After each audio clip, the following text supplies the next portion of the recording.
अय कोमलची मम्मी अय कोमलची मम्मी. काय हो माय नुसतं आवाज देत राहता काय येत सांगा तरी. अगं तर 500 रुपये लागत होते. आहेत का 500 रुपये आहेत तुझ्याकडे? माय तुम्ही कवा दिले माझ्याजवळ 500 रुपये? नाही नाही असले तर दे म्हणायला. आहेत का?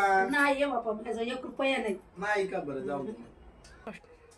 आईला पैसे तर लागायले तर पण आता काय करावं डोकं चलणार ना. आता बायको कुठंच कसं तरी असतात तिच्याकडे पण ती देत नाही. तिला आयडियाने घेणं लागेल. थोडं आयडियाने घेणं लागेल. बायको पण पैसे काढतो फक्त आयडियाने. थांबा जरासं.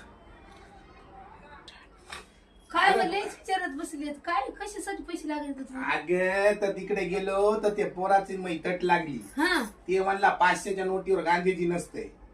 तर मी म्हणलं 500च्या नोटीवर गांधीजी असतो. हो राहते. त्याला म्हणायला तर ते म्हणायला 1000 रुपये देतो तुला गांधीजी असल्यावर. 1000 रुपये भेटणार आहे आणि मग आई बापा थांबा माझ्याजवळ 500ची हाय नोट. का?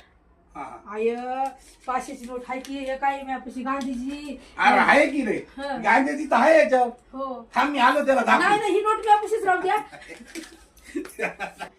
काय नाही मी जाऊ आणि त्याला दाखवून येतो ना गांधीजी घेऊन. आणि माय मग मी नोट वापस आणून काय देणार नाही का? हो आणून देतो. पाहिलं ना कशी आयडिया आहे पैसे काढायची. माझ्याकडे लगेच घेतले असतं. 500 रुपये.